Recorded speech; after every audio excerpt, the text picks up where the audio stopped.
All right. Good morning and welcome to CMI. And welcome to Classical Mechanics 1 as well. Can you hear me? Yes, sir. Yes, Yes, sir. sir. Yes. Yes, sir.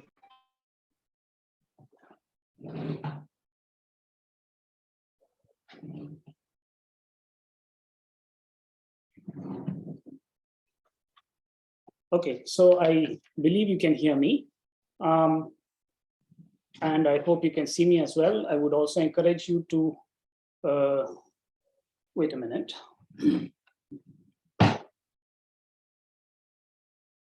Okay, great. Chandralekha Pari has said that it is, yes, you can hear me, great. Yeah, it would be good if you can also include your video so that it is as close to a regular classroom as possible. Yeah, so we will get started.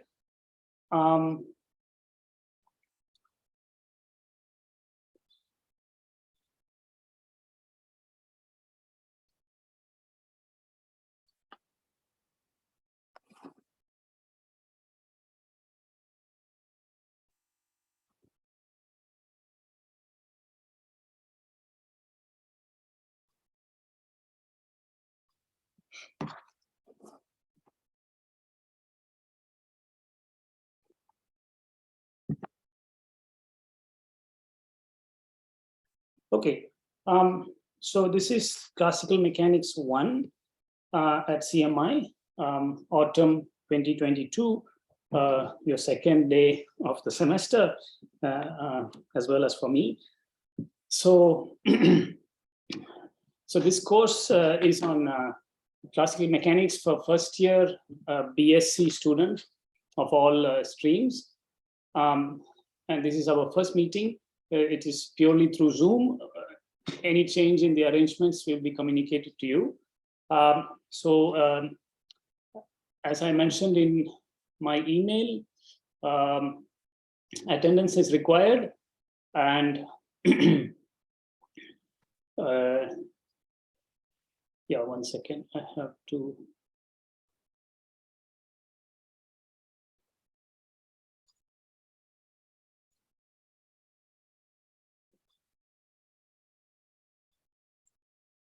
Yeah, so attendance is required, and I'm happy with those who came in good time. And please be present before the start time of 10:30 a.m. Now, the lectures will define the course. I will mention some reference books as well, and include them on the course website. So let me mention the course website.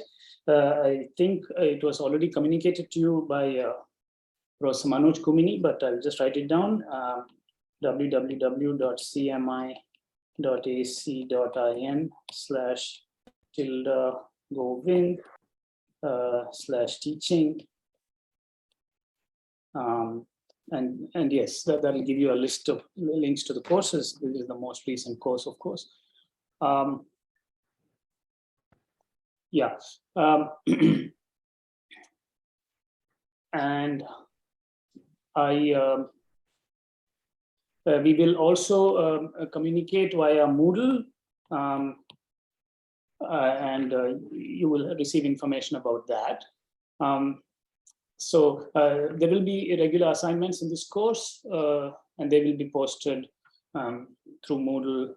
You will have to submit the answers through Moodle, and the questions themselves will be posted through the website. And yeah, and there will be deadlines which need to be adhered.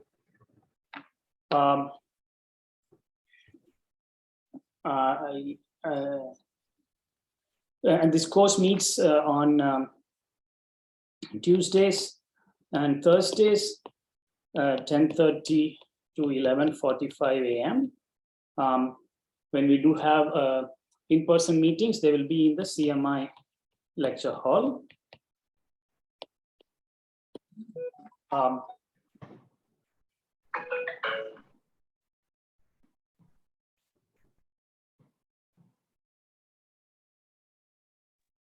Okay, so as I mentioned earlier, I encourage you to switch on your camera so that I get to see who is in the class and learn your names and faces while also discussing physics. Okay, so are there any immediate questions at this stage before we get started?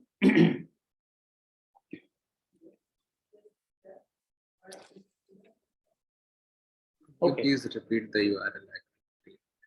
Could you repeat yourself? Could you please repeat the URL? The URL is written down over here. Yes, just Are you speak able? it out.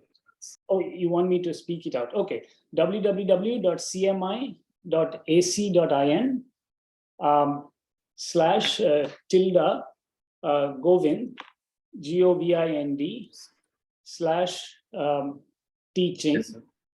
Yeah, and then there is a subdirectory concerning this course.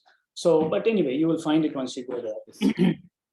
And let me introduce myself. My name is Govind Krishnaswamy. I will be your instructor for this course. Are you able to see my handwriting in this shared screen? Yes, sir.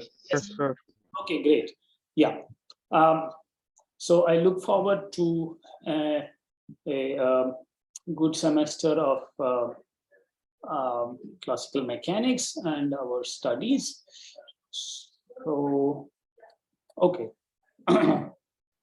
Yeah. So if you have questions, please do ask while we discuss. And I would like you to mention your name so that we get to know everybody. Okay. Now, okay. So let me.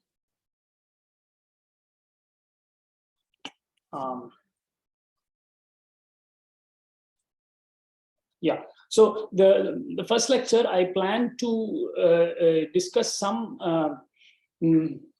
preliminaries, some mathematical and physics basics, which will help us in subsequent work. And in general, not just regarding this, but about other things in the course as well. There will be things that are familiar to you, I presume, but there will be also things that are not so familiar or unclear.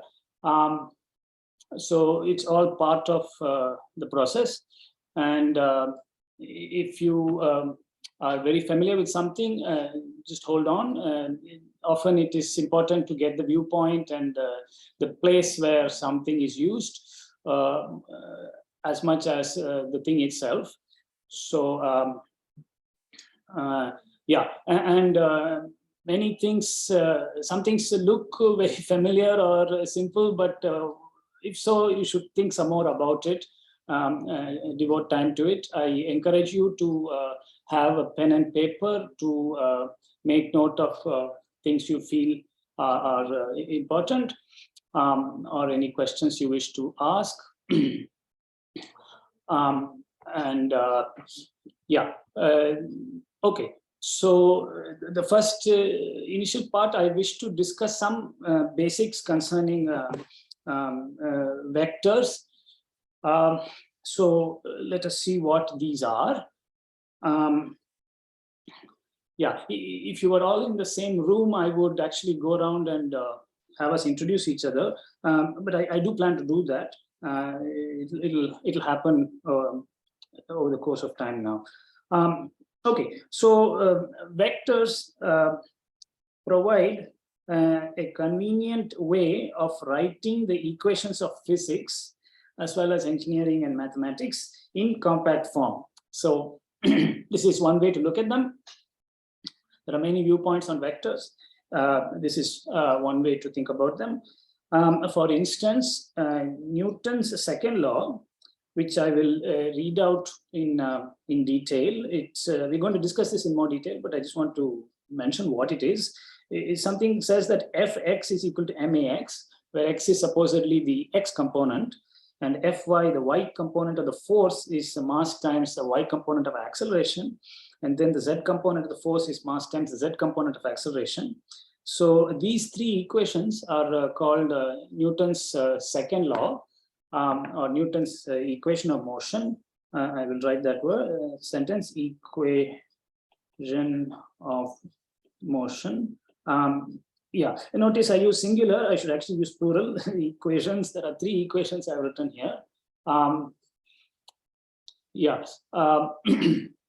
So these three equations, which took me a little while to read out, become a single equation, namely boldface F is equal to mass times vector A for acceleration. So at the very least, we have an economy of writing and speaking through the introduction of a vector quantity F for force, which has three components, which we will sometimes write as an ordered triple Fx, Fy, and Fz for the force vector, and similarly for the acceleration vector.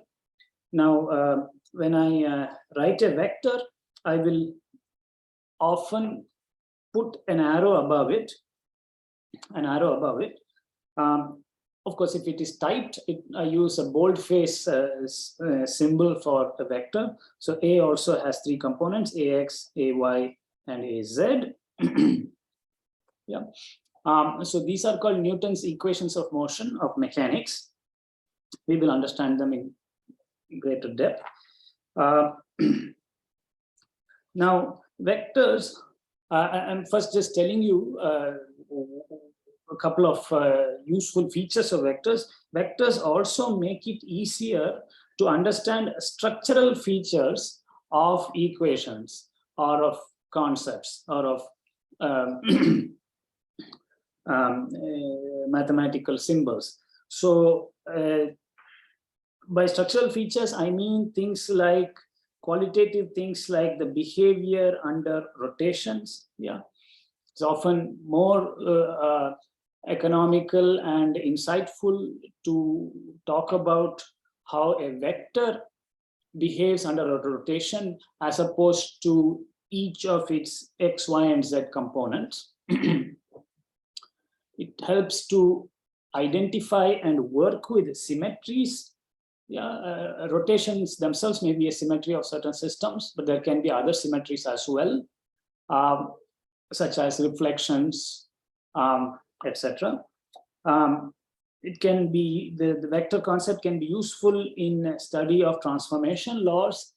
How do the properties of a system transform when one views it from different frames of reference, for instance? I mean, all these are concepts we are going to introduce and study in greater detail.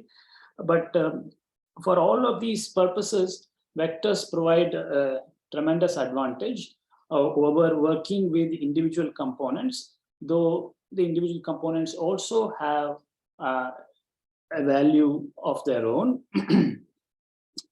And they help us, so vectors make it easier to understand structural features of physical quantities, yeah, and allow us to bring to bear tools from linear algebra and geometry at the first instance. Yeah, so linear algebra is a study of vectors and matrices and other such objects that arise.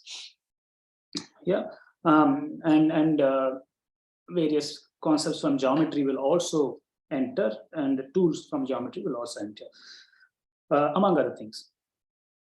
So, yeah, now I must emphasize that you are expected to be in the class before the starting time of 10:30. Yeah. Okay, so a non-zero vector, I've not yet said what a vector is. I've kind of given some sort of an colloquial statement about them. Let us try to become a little bit more precise.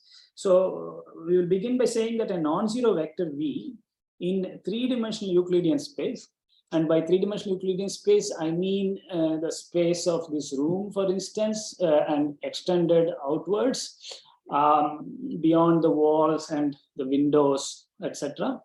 Yeah. So this is what we have in mind when I say three-dimensional Euclidean space, named after the Greek mathematician Euclid.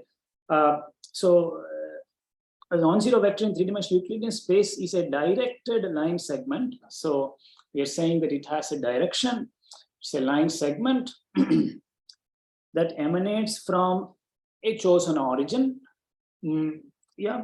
So so there are many ingredients that have gone in here already. A very important issue, which is the choice of origin. So that choice of origin could very well be the tip of my nose, but there is nothing special about it. It can be the back of my head or something. Yeah. Yeah.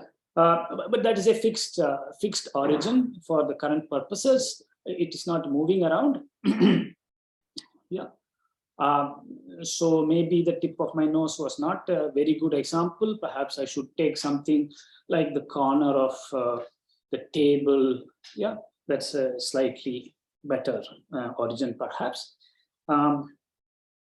Yeah.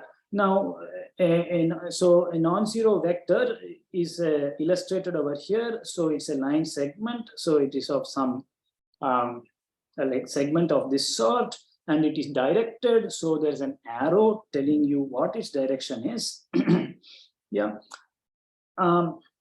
Furthermore, it has a magnitude or length, or sometimes also called a norm, NORM. Yeah, so we are using these three words interchangeably.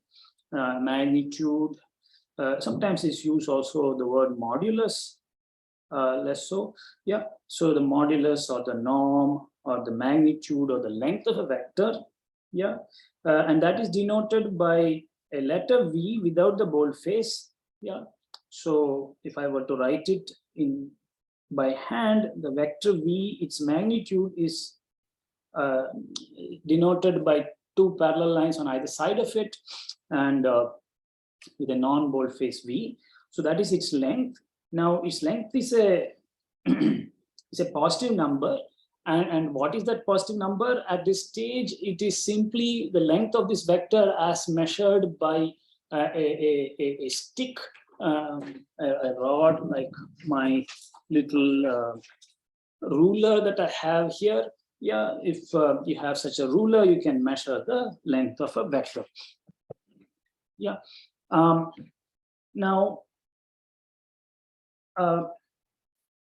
we will speak more about these matters in more detail. Now, additionally, so far we talked about so-called non-zero vectors. Additionally, there is a zero vector, one exceptional vector called the zero vector, denoted by a boldface 0, which has 0 length, and its direction is not defined. Yeah, unlike the vectors of non-zero length. However, for some purposes, it is convenient to think of the zero vector as one that points in all directions. Okay? So for many arguments, it's very helpful to think of, if by some argument or chain of logic, you come to the conclusion that some vector points in all directions, yeah, then you will conclude that it must be the zero vector, okay? Because other vectors have a definite direction. So even if a vector has two directions, two distinct directions, then you will be ready to conclude that it must be the zero vector. Okay? So it doesn't have a specific, well-defined direction like non-zero vectors. Okay. Yeah. Now, proceeding. A unit vector, it's a useful concept, is one with unit length. Okay? Length equal to 1 in our choice of, as our scale indicates. Yeah. So given any non-zero vector, boldface A, I take this non-zero vector boldface A,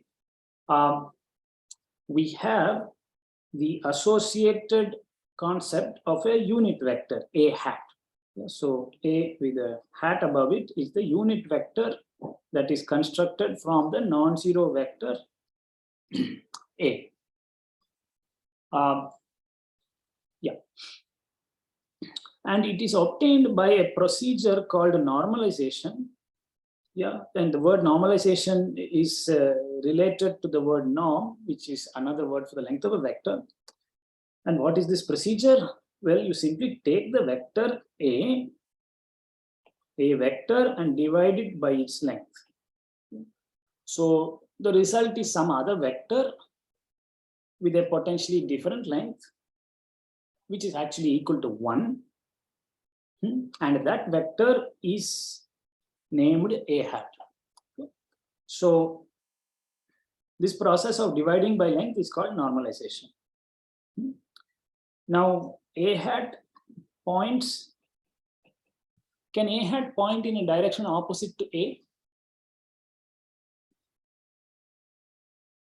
No, sir. No, sir. Why No, not? sir. It will only point in the direction of A vector. You are right. It points the direction of the A vector. So, yeah. Sir, how do you define direction in this case? What is direction? So the direction, okay, just for convenience, the origin is my nose because it's very visible. Yeah, the direction is the in the whichever way it points. So it could be pointing towards the let us say the lamp was outside Professor Madhavan's office. All right, so that's the direction. Or if you don't are not able to see that lamp, let's say it could point in the direction of Jupiter at the present instant. Okay, so we specify the direction relative to the chosen origin and certain physical objects which we are able to talk about. All right, so yeah, at present this is our concept of direction. And I know who asked that.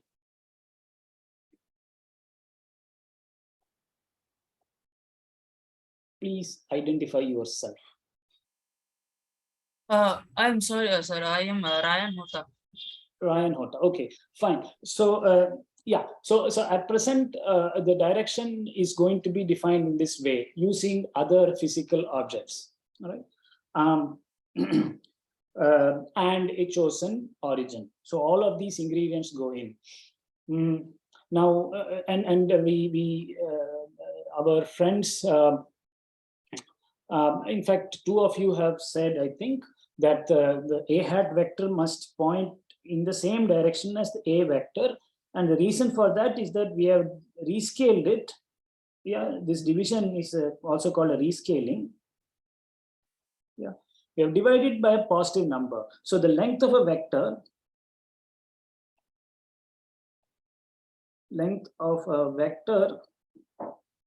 is a positive number. Well, if it's a zero vector, it is 0. Okay, so I can be more precise and say it's a non-negative number. Yeah. Okay, so if you divide a vector by a non-zero, a positive number, its direction is not going to be changed. Only its length changes. Yeah. Okay, so let us now actually the two people who volunteered that the direction is unchanged. Sorry, it points the same direction. Please tell me who you are. Sir, Mr. Sir, Anush Rao. Anush Sir, Rao Vishnu Ravi, sir. and Vishnu Ravi. Excellent. Yeah. Yeah. Okay, very good. Yeah. 1 second. There's somebody at the door.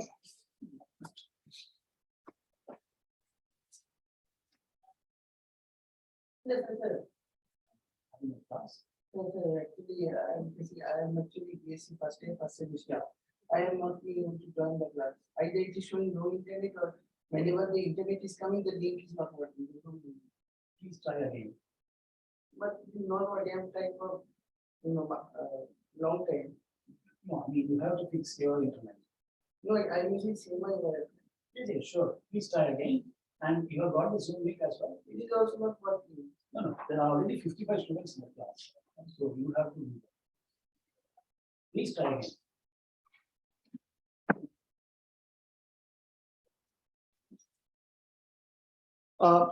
Sorry about that.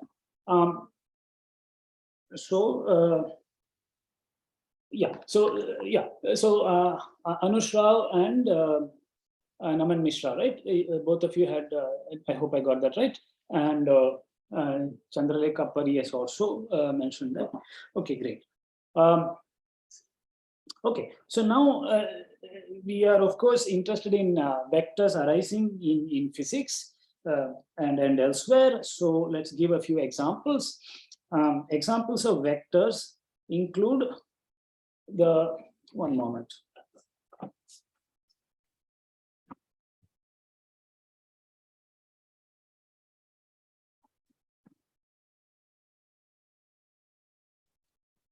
Yeah, examples of vectors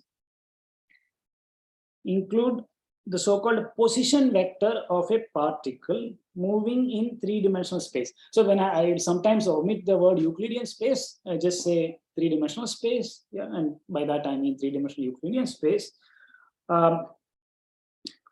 Now, the position vector, what is it?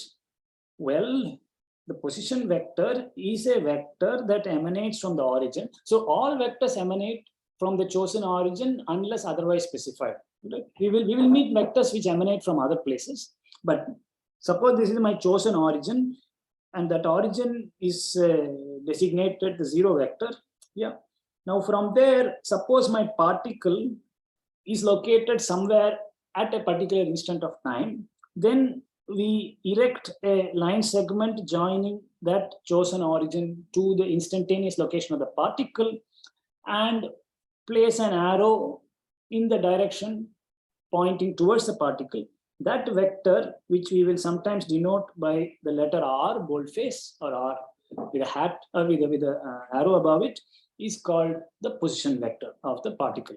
That position vector, of course, changes with time if the particle is moving, because later on particle may be here and then that R vector will be pointing elsewhere and could have a different length as well. Okay.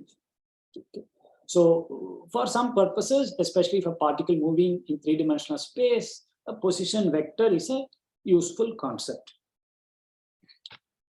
Now, there are other examples of vectors, of course. And let me offer another one, which is the velocity vector. This is a slightly different one. And also the acceleration vector. These are all concepts you have probably met in school or elsewhere.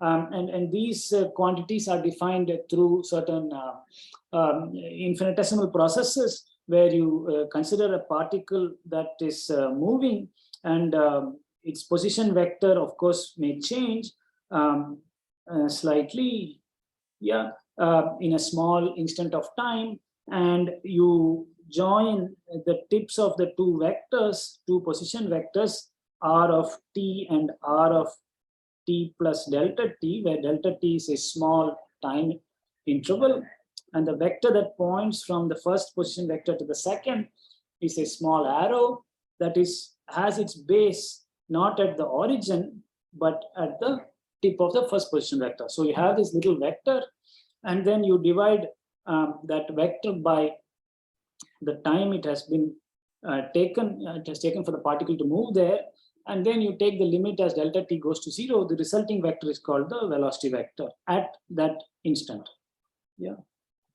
We'll talk about these things in more detail elsewhere, but one can also define acceleration and also a force acting on the particle. So at this stage, maybe there is some force acting on it due to some external influence, for instance, or gravity or other forces. Yeah, so that's another example of a vector. We also have the electric field at a point in space. Yeah, so that too is a vector. It has a direction and a magnitude. Do you want to suggest any other vector? I have mentioned 3 or 4.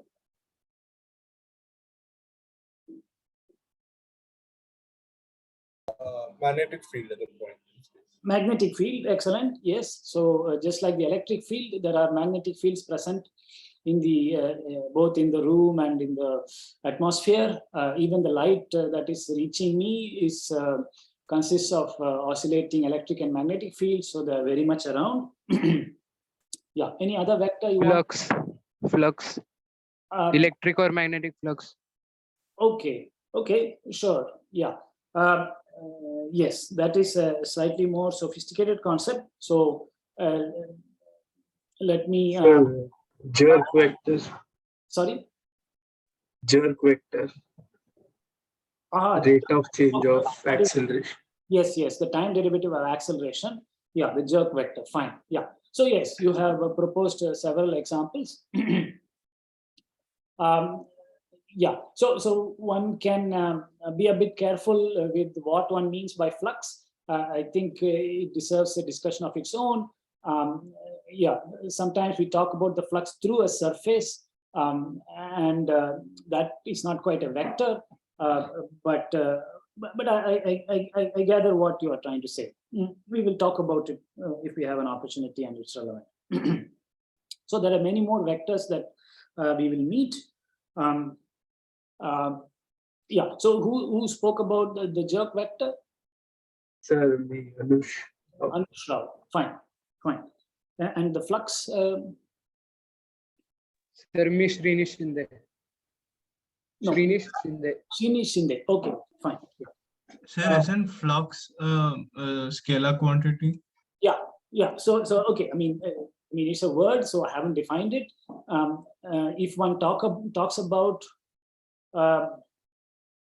yeah. So one moment.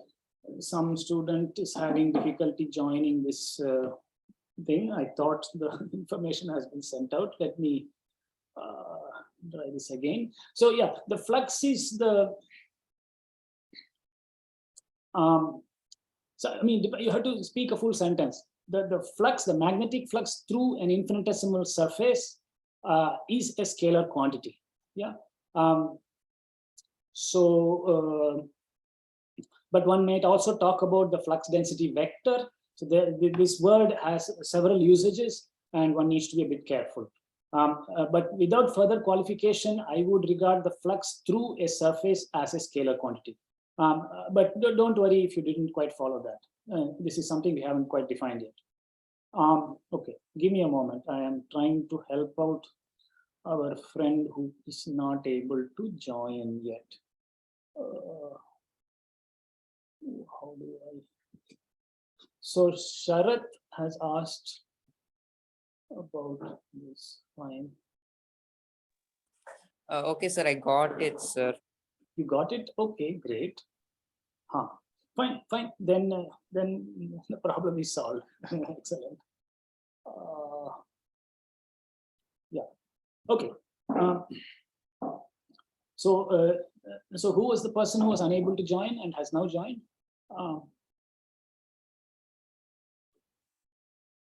Okay, maybe the person is still joining. Fine. Fine. Good luck then. Okay, so let's come back to what we were talking about. Now, Torque would also count as a vector, right? please repeat yourself. Torque. That would also be an example of. Okay, no, you were not very audible, at least to me. I'm not audible. Yes. I said torque. Can you? Torque. Is that what you said? Yeah, example of vector basically. Oh, excellent. So Suchir Kaustav, is it? Sir, am I not audible enough? Yes, you're audible now. Yeah. So you gave an example of vector as a torque. Indeed, you are quite right. Torque is an example of vector. we will talk more about it later today. Yeah, okay. So now let us continue this story.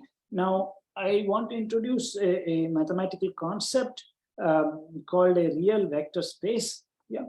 So vectors in three-dimensional space, three-dimensional Euclidean space, form what is called not just one vector, but the set of all vectors of non-zero as well as zero length. Yeah, form a so-called real vector space denoted R3. All right. And this is a space of vectors. It is not a single vector. In this vector space, we have certain operations defined, one of which is the addition of vectors. So there is a rule which allows us to add vectors that is defined. So also is another operation called the multiplication of a vector by a real number. So now I have, so the question from Srini Shinde is what is R3? So R3 is the space of all vectors in 3D space relative to a chosen origin. Sir, by all vectors, do we mean all possible vectors? Yes, all possible vectors, indeed. Yeah. So how many vectors are there? Abhishek Goyal? So like infinitely. Indeed, yeah, there are infinitely many vectors. Are there countably many vectors or not? Uncountably many. There are uncountably many. Yeah, so you cannot count the vectors using natural numbers. They're not like 444 vectors. There are infinitely many vectors, and there are uncountably infinitely many vectors. Right? But don't worry if you are not familiar with the difference between a countable and uncountable set. So is R3 the space of all vectors without defining addition and multiplication? Without defining what? Without defining vector addition and multiplication by scalar? No. Because you don't need addition and like multiplication by real vector space. On R3, we are going to define. On R3, we are going to R3 is the vector space equipped with these two operations. Yeah, so we are going to consider it as having these operations as well. Is that okay? So R3 by itself is not the space of all vectors. Right?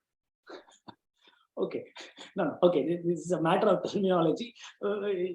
If you want, we are building a little building and I am on the first floor. Yeah, on the first floor, I tell you that R3 as a set, okay? See, you are who? Naman Mishra, right? Yes, sir. Naman Mishra as an object with a certain height has an attribute, namely 160 centimeters, okay? But Naman Mishra is more than an object with a height. Yeah, he also wears spectacles and has black hair and so on. So, but all these things are go by the name Naman Mishra. So same way R3 means more than one thing. We will say to begin with, it is a set. That is how we proceed in mathematics. We first define it as a set, then we provide structure on it. Yeah, so, but then we don't keep on renaming it by different names. Yeah. So we will say R3 as a set is a set of vectors, but R3 as a vector space is the set of vectors equipped with further operations, namely addition and multiplication by real numbers. However, we call both R3.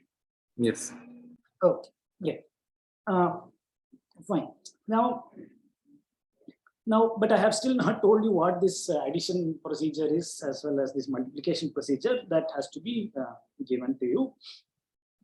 Yeah. So now, the multiplication of a vector v by a real number alpha is denoted alpha v. Okay. Now, I already alluded to this. We've already used this operation once before in defining the unit vector a hat. Yeah, in that case, we multiplied the vector a by the real number which is the reciprocal of the magnitude of A. Okay, so we have already met this concept, at least in one concrete sense. Yeah. Now that new vector, which is alpha v, is a vector in the same or opposite direction as v. Okay, so if v points this way, this is v, then minus v is the vector in the opposite direction. Okay, so I hope that is acceptable. So alpha v for alpha real number is a vector in the same or opposite direction as v. Now it is in the same direction if alpha is a positive number greater than or equal to 0, and it's in the opposite direction if alpha is less than or equal to 0. Hope that is clear. Now this resulting new vector, we have already said its direction, so it only remains to tell which way it points. Sorry, we have already told which way it points, it only remains to tell what its magnitude is. So we will say that its length is equal to the magnitude of the real number alpha times the magnitude of the vector, original vector v. Okay. So by this manner, by this procedure, we have said where it points, which way it points, and what its length is, and those are the two attributes that together specify a vector for us. Okay, so now, we've already talked of examples, but for example, minus 1/2 v is a vector of half the length as v that points in the direction opposite to v. Okay, so we have said it in words. Now the real number alpha is called a scalar quantity. The word scalar is used to distinguish those real numbers from the vectors. So we will call the real numbers that play the role of multipliers by the name scalars. Now, there is no need for this scalar to be rational. It can be rational, irrational, etc. It could be like square root of 2 or pi, and it can be negative as well. It can be 0 as well. Okay, so when I multiply 0 times a vector, what is the result, please? 0 vector. Origin. Correct. It's the 0 vector. The answer is the 0 vector. The answer is, if you say 0, that is not quite the right answer because 0 is a real number. Right? I would like to emphasize that the scalar 0 is not the same as the vector 0 with an arrow on top of it. For instance, the vector 0 lives in a different space altogether. It is an element of this R3 vector space, whereas the scalar 0 is an element simply of the real numbers. Okay, so the 0 vector and the 0 scalar are distinct objects. Sir, I have a small doubt. Okay, please tell me your name. So my name is Sumendra. Yeah, so there is a lot of echo from your audio. Okay, anyway, please continue. What is your question? So, but when you consider the scalar vector, I mean the scalar 0 and also the 0 vector, aren't they both coincident in the 3D plane or in the 3D coordinate axis? So why are we distinguishing between the two when in truth you're actually getting the same point? Okay, no. Look, see, your query is well taken, Somendra Karola. Yeah. Yes. Now, no, we are trying to be a little bit precise here. See, equations need to make sense. Yeah, when you say something equal to something, the left-hand side, if it is a vector, we would like the right-hand side also to be a vector. Otherwise, we are equating some donkey with some dog or something. Okay. Yeah. So we have to compare quantities of similar sorts. So for instance, when I write the formula 0 times the vector v is equal to 0. Yeah. If I start writing this, the left-hand side is a vector. Okay. I take a vector, I rescale it by some number, I get another vector. Okay. That is what the process of multiplication does for you. So this is a vector. So the right hand side, I want that also to be a vector. Therefore, which vector is it? It's a vector with 0 length, because that is how the definition of length went. But it's still a vector, and therefore it's the 0 vector. Okay. So there are several reasons to make a distinction between the 0 vector and the 0 number. I have given you one reason just now for this equation to make sense. There are other reasons. The 0 vector actually has 3 components, all of which are 0. Okay. If you resolve that vector into XYZ components, it has 3 components. Suppose I say the acceleration is 0. This particle is not suffering any acceleration. Then what is its X component of acceleration? It is 0. Y component of acceleration is 0. Z component of acceleration, all 0. Okay. So it is 3 numbers. Whereas the scalar quantity 0 has only one attribute, one real number needed to specify it, namely 1, 0. So these are really different concepts. Good. Yeah. So, okay, let us continue this story. I have just now told you how to rescale vectors, multiply vectors by scalars. I have to tell you about vector addition. So let me do it pictorially now. Pictorially, the sum of the vectors A and B. Yeah, so A and B are drawn over here. A emanates from the origin. B also emanates from the origin. So you draw these 2 vectors. The sum of the 2 vectors may be obtained by the so-called parallelogram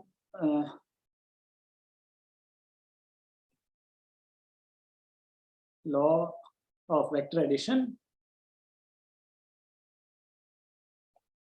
So this is a procedure, a scheme, or a recipe. It says you construct the parallelogram with A and B at adjacent sides. So that I have drawn over here.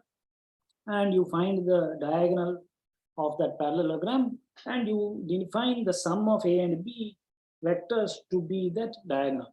Okay. So anybody can follow this procedure and do it, and you will get the sum of the 2 vectors. Can you tell me about the plane in which the sum of 2 vectors lies? So the sum of the same plane as A and B. Indeed. Indeed. It lies in the same plane as A and B. Yeah, very good.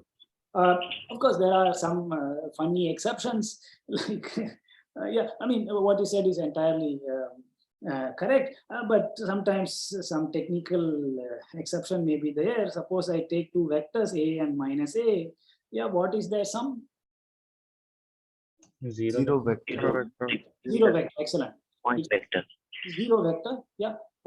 Yeah, so now A and minus A, sadly, okay, let me not give it away. Which plane will this define? So there are infinitely many planes through which A and minus A pass. Indeed. So A and minus A do not define a unique plane. Right? There are lots of planes. Yeah. So in this special case, that statement is not valid. But the general statement which you have. Sir, I'm sorry. Could you please explain what the error is? Okay. So I asked the question: in which plane does A plus B lie? Can you give some suggestion about that? So the answer to that question is that, generally speaking, apart from some exceptional cases, A vector and B vector together define a plane. Okay. Okay, sir. Okay, understood, sir. Thank you. Very good. Who is this who has understood? Sir, you are talking about linear independence, right? We're going to come to that. Right now, I am talking at a more intuitive or basic level. Indeed, we are coming to that in a moment. But please identify yourself. Who just asked this question and said it is understood? Yes, sir. I am Ryan Hota, as introduced previously. Okay, fine. Yeah. Yeah. No, sorry. Your name is not written next to your face, and I can't even see your face. So sometimes, you may need. I am sorry, sir. Please don't say sorry. Very sorry. Okay, sure. Yeah. So great. Let us continue then. But there are some exceptions. The vector A and the vector minus A do not define a plane. They only define a line. Okay. We make one more observation, namely that the order of taking the sum of two vectors, namely A plus B or B plus A, produce the same vector. Okay, because the procedure was to find the diagonal of the parallelogram defined by the two vectors, and you will get the same diagonal no matter whether you consider A and B or B and A. So they define the same parallelogram. Therefore, because of this property that A plus B is B plus A, we say that the addition of vectors is a commutative operation or an abelian operation. Okay, so these are synonyms. They just say that the order doesn't matter. Commutative operation or abelian operation. So the word abelian, the adjective abelian, who is it named after? Abel. Yeah. So sorry, please say the name again. It's the Abel, the mathematician. Right. Yeah, the mathematician Abel. Yeah. So Niels Henrik Abel. It is named after him. Okay, and he's a very important figure in several areas, in algebra. Yeah, sorry, once again, yes. Yes, sir. So you have previously said that a vector and b vector, like the addition always defines a plane. So isn't it like that? If I take a vector and lambda a vector, it does not define a plane. Like in this case also. True. I mean, if I just take a single vector A, yeah, it doesn't define a plane. I mean, it just defines. I mean, there's a line segment and an arrow, so it defines a direction, if you like. It defines a line, if you like, but it doesn't define a plane. And if you rescale it and make it lambda A, you still don't have a plane. It's simply still just a line or a directed line. Is that okay? Yes. Okay, fine. All right. Now, of course, the zero vector has a special property that if you add it to any vector v, you get back the vector v. So that is the additive identity. The zero is the additive. Yeah, additive identity is a fancy way of reading this equation. 0 plus v equal to v. Okay, so we say that 0 is the additive identity. What is the multiplicative identity? Please tell me. So scalar multiplication with 1. Indeed, yeah. So we also have that 1 times vector v is equal to v itself, and we read this equation in a fancy way and say that the real number 1, yeah, is the multiplicative identity. All right. Okay. Now, I have already mentioned to you that the zero vector, zero boldface is not the same as the real number 0. Okay.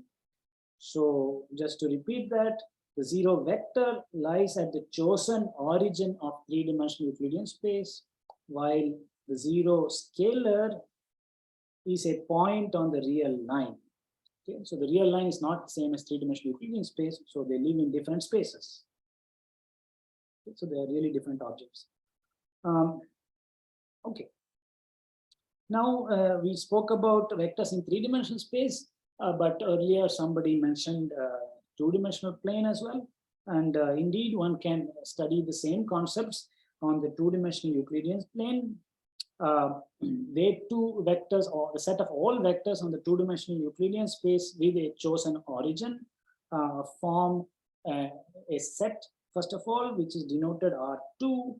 And on that set, you have defined the notion of addition of vectors through the parallelogram law and multiplication of vectors by scalars, real numbers, and those two operations endow this set with the property of being a real vector space. Okay, so like this, you can construct a lot more vector spaces. Okay, now that we have defined vectors, we want to talk about some further operations of physical importance. The first is called the dot product or scalar product. Yeah. Now it is called scalar because the result of the dot product of two vectors is a scalar. So for this reason, we will use the name scalar product, but dot product is also available. Now, what is this operation? First of all, it takes as input two vectors and produces a number, a real number. And this concept of a dot product brings in a lot of geometric ideas. Now, what is geometry? Geometry has to do with angles, lengths, notions of parallelism, perpendicular, etc. Yeah, among other things. Yeah, and we will see that the geometry makes a grand entry through the dot product. So I will introduce this in a simple-minded way. First of all, what is the dot product of two vectors in R3, in three-dimensional Euclidean space? So for two vectors in three-dimensional space, we define their dot product in the following manner. So first of all, it is written as A dot B, and that result is some real number that is constructed from the vectors A and B. Which number is it? Well, you draw these two vectors A and B. Now, given those two vectors, they emanate from the same origin. There is some angle between them. This angle I will call theta. Now, you may ask, do I measure the angle from B to A or from A to B? Well, answer, it doesn't matter, at least for this purpose. So there is some angle there. If you say it is 20 degrees and I say it's minus 20 degrees, we may both be right. Yeah, we are both right. Because we are going to take the cosine of that angle, and the cosine of 20 degrees and minus 20 degrees are both the same. Okay, so we take the cosine of the angle between them and multiply by the lengths of A and B. Okay, that resulting real number, which can be positive or negative, as well as 0, is called the dot product. Okay, so that is how we define the dot product in three-dimensional Euclidean space. Any question about how we have defined this concept? Okay, now let us talk about its basic features. We notice to begin with that A dot B is the same as B dot A. The order doesn't matter. Yeah, like I said, either you choose the angle measured from B to A or A to B, you get the same dot product. So once again, the dot product is commutative, just as addition of vectors was commutative. Yeah. Now we can turn things around a little bit, and suppose somebody has already specified this dot product, it's available to you. That is, you give two vectors and that oracle produces for you the dot product. Okay, and you are not involved in that computation, the oracle does it for you. Based on that, you can infer the angle between the vectors by this simple inverse relationship. So turning things around, the angle between vectors can be expressed in terms of the dot product, and that angle theta is defined as the arc cosine of A dot B vector dot product divided by the magnitude of A vector times magnitude of B vector. Okay. So you will notice from the original formula, I have simply divided by the magnitudes of A and B and then taken the arc cosine. So by this procedure, one may try to define the angle between the vectors. All right. So in that sense, the knowledge of a dot product gives you substantial geometric information, namely to begin with angles. It gives not just angles, in fact, it even gives the magnitudes of vectors. So another consequence of the definition is that if I take the dot product of a vector with itself, A dot A, yeah, from the definition, what is the angle theta in that case, please? A and B are the same vector. 0 degree. 0, and indeed it's 0, and therefore the cosine of 0, you know, it is 1, and therefore you just get a squared as the value of the dot product. Yeah. So, so the magnitude of a vector or the length of a vector can be written as the square root of the dot product with itself. Okay. Sir, Yes, please. yes, sir. So where we have taken theta to be the angle between the two vectors. So, sir, should we take the acute angle, or like is there no bound? A good question. Good question. Acute angle or obtuse angle? Yeah. Or like, So yeah, you will answer there the no question bound? for me in a moment. Yeah. Sorry, who is speaking? Nirjarnath, is it? Yes, Yes. sir. Okay. I'm listening. Yeah. So remember that a vector is not simply a line segment. It's not simply a line. It's a directed line segment. It's got an arrow. Do you see the answer to your question? Yes, sir. Okay, very good. So there is no doubt over here. There is no scope of going and extending this backwards and choosing this angle and so on. Okay, simply not allowed. Yes, sir. It is this angle. Whether it's obtuse or acute depends on the directions. Okay. All right. So this is the angle between A and B. All right. Now, as I said previously, the dot product is also called the scalar product, since the result is a real number, which is also known as a scalar and not a vector. So we have met this concept already. I leave it as an exercise to you to show the law of cosines. So suppose C is the sum of the vectors A and B, then I claim that the square of the length of the C vector is the sum of the squares of the A and B vectors plus a correction term 2AB cosine theta. Right.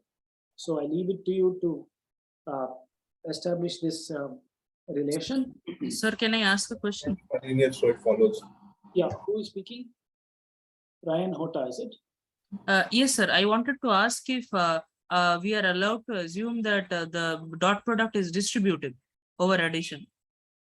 Yeah, indeed. So the dot product is yeah. So the question is A plus B dotted with C is indeed equal to A dot C plus B dot C. Yeah. So now you can establish. So I mean, depends what your definition is. If your definition is this formula A dot B is AB cosine theta, then you have to show this as a consequence, and I will leave you to try to show that. But the answer is it is true. However, if you want to define the dot product as some black box who is telling you what the dot product is, then we must tell the black box that your definition must obey this distributivity property. It must be linear in both entries. So A dot B must be linear in the first entry and also in the second entry. I can replace B by the sum of two vectors, and the same distributivity must hold. Is that okay? Yes, sir. Thank you. Okay. All right, Ryan. Okay, so then, yeah, so fine. So yeah, there are Chandralekha Pari has suggested some method to prove it. So yeah, that's nice. Yeah. Okay. Now we will further introduce yet another geometric notion, namely the concept of orthogonality or of being perpendicular. So we will say that two vectors are orthogonal if their dot product is 0. And this is motivated by, of course, our familiar observation that if you have two vectors in, say, one pointing towards the north and the other pointing towards the east, such as this A and B, then the angle between them is 0, and is 90 degrees, and the cosine of pi upon 2 radians is 0, and therefore A dot B is 0. Okay. So based on this common knowledge, we will say that two vectors are orthogonal if their dot product is 0. Um, yes, you have a question?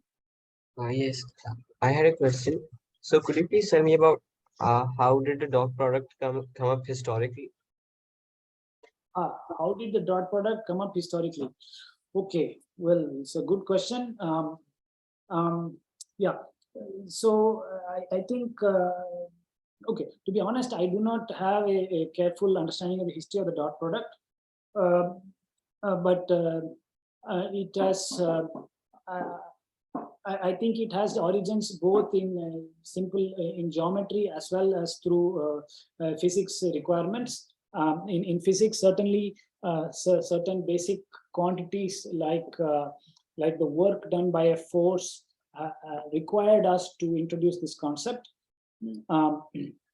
And so, of course, I do not know which came before, which came earlier, but there are various physical quantities that if one wants to define carefully through mathematical procedures, force you to introduce this concept of a dot product.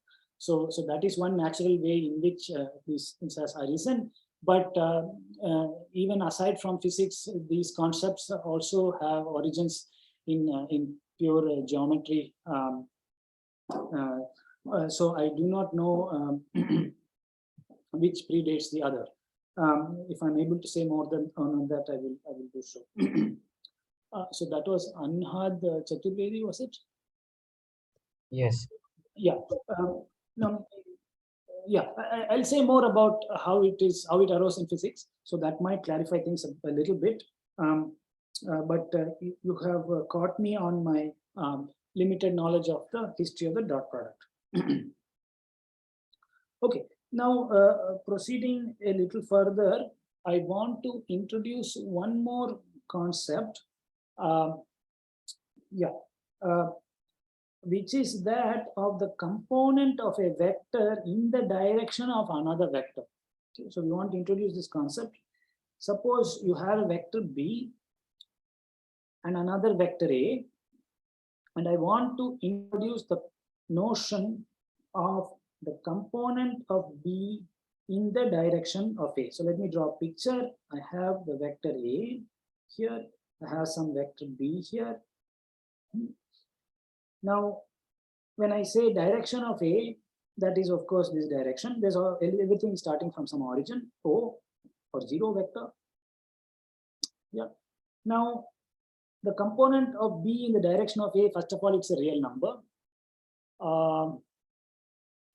Yeah, it's a real number. Can be positive or negative. So which real number is it? Well, we will first define it. The component of B in the direction of A is defined as B cos theta. Okay. B cosine theta. But okay, no, let me take a step back. Let me motivate this in a moment. So let us first begin with the observation that B cosine theta is B dot A divided by the magnitude of A. Okay, I simply took the formula for the dot product. A dot B is AB cosine theta. Yeah, and divided this thing by A. All right, so that results in B cosine theta on the right hand side. Now I can simplify the left hand side a little bit. What is the left hand side? Can you simplify it for me? Or rename Unit it? vector times Yeah. projection. Yeah, Unit vector in the direction of A. indeed. Projection vector. Dotted with B. Yeah. So somebody, Srinesh Shinde mentioned projection. I will come to projections in a moment. I want to avoid confusion. So right now I'm talking about the component. It is different from the projection. I have been a bit careless in the past, but let me talk about component just now. So A vector divided by the magnitude of A defines the unit vector A, and you're dotting that with B. So that is some number, and that number is B cosine theta. We will define that as the component of B in direction of A. Okay. Now, why is that a good definition and how does it make sense? What is it doing? Yeah, when we say direction of A, notice we said in the direction of A, because the magnitude of A, does it play any role in the definition of this component of B? No, sir. No, sir. It only specifies direction. Correct. The component of B in the direction of A doesn't depend on the length of A. Very true. It depends only on the direction of A. Does it depend on the direction? Like, even if it was along a line and A lay in the opposite direction, the component would be the same, right? Sadly no, because the angle theta will change. Yeah, so here this is theta, whereas if you reverse the direction of A, then the unit vector in the opposite direction points opposite way, and then the angle between the two is actually pi minus theta. And the cosine of pi minus theta is the negative of the cosine of theta. So these two components are not the same. Is that okay? Who asked? Me. Me. Sir, will it be in the opposite direction? Of See, the the component is not having some direction. See, the component is simply a real number. Let me tell you what that real number is, because that may dispel some of this confusion. So I have this vector B, I have the vector A. What do? I follow the following procedure. I drop a perpendicular from the tip of B to the A vector direction. It will meet it at some point. Now, that length of that from the origin is the magnitude of component of B in A's direction. Okay. So the magnitude of the component is this length. It is length of the orthogonal projection of B on A. Now, but I said it's a real number, could be positive or negative. We have to decide the sign. The sign depends on whether it is this length, this little thing is in the direction towards, in the same direction of A or in the opposite direction of A. So I hope I can do this in the side. Suppose I have a vector A and this vector B, yeah, and another vector B here, such that this angle and this angle are the same. Okay. So this is B prime. I have two vectors B and B prime. Now, the component of B in the direction of A, is it positive or negative? Positive. B. Component of B in the direction of A is positive. The component of B prime in the direction of A, is it positive or negative? negative. Negative. But these two numbers, these two components have the same magnitude because I chose the angles to be the same. All right. I mean, the component is B times cosine theta. All right. So the sign does matter. So both these two vectors B and B prime have different components in the direction of A. Is that all right? Any question? Okay. Now I believe you have a class after this. Is that true? Yes. Yes, sir. Yes, sir. In view of that, and to ensure that you are on time for the next class, we will end this lecture now. I believe at 11:45 you have the next class. At 11:50, is it? What time is your next class? 11:50. 11:50. Okay, excellent. So, anyway, we will continue this discussion on Thursday. I thank you all for coming to this class, and please be on time next time. I will communicate any further information through email. So, any urgent question about before we stop? Sir, will you share the slides? Will I provide the Like- slides? I will try to provide the notes through the website. I will try to do that. Yeah. Sir, and can we, so what material are we using One moment. for the course? One moment. You are responsible for making note of whatever you need to study. Yeah. I am not saying I am going to provide with all details, with all these figures and all. I may not provide all that. I may only provide the notes, the typewritten notes. But I will also try to provide it through the video if possible. But I emphasize that it is your responsibility to take notes, and you will learn through writing and listening as well as reading, etc. And the second question was concerning other books and references. I will talk about that next time. I will mention some for you. Sir, I had a question about the theory. Is cross product defined in higher dimension? 4 dimension is cross product defined? Not the same cross product that we have. This cross product concept is special to 3 dimensions. So it is not defining 4 dimensions. So is there some other operator which takes a binary, it's a binary operator which takes 2 vectors and returns a vector? Yeah, there are other concepts which you can try to define. Yeah, there are other concepts that people do study. Yeah, but I have not even come to cross product. So let us wait on that. Sorry, sir, I'm just asking. I'm just curious about because okay. Anyway, yeah. Thank you, sir. Your intuition is correct. The cross product is special to 3 dimensions, whereas the dot product is very general. It applies in any dimension. Yeah, I think a generation of cross product like Lie algebra or something. Sorry, please say that again. Who is like speaking? a cross product is like a special case of Lie algebra. Right? Okay, cross product is special case of what did you say? Lie algebra. Lie algebra. Yeah. Yeah. So correct. Yeah. This is connections to Lie algebra. So yeah, there are other concepts which you can try to define, which may play the role of a cross product in higher dimensions. Sir, just one last question, sir. Just one last question. Sir, I'm sorry, but I'm still not very clear because about this last topic that you dealt with, because according to what you said, B cos theta is actually a scalar. So irrespective of whether it is in the positive A direction or the negative A direction, why are you distinguishing between both of them? Very good question. Yeah, no, I am not distinguishing between a scalar quantity pointing this way and pointing that way. That is a meaningless statement. I am distinguishing between 2 procedures in an algorithm. What did I say? You drop a perpendicular from B to A. It meets the A vector at some point. You create a vector from 0 to that point and ask whether that vector points towards A or away from A. Oh, okay. Yeah. So I was a bit economical in my statement, and you have rightly pointed it out. The component is not a vector, and you cannot talk about this direction. But the procedure defines a direction for you, and I will elaborate on this next time. That is the concept of projection. We will elaborate next time. Okay, so thank you for joining in, and all the best. We will meet again on Thursday. Thank you, sir. Okay. Thank you, sir. Yeah. Thank you, sir. Yeah, you're welcome. Thank you, sir. You're welcome.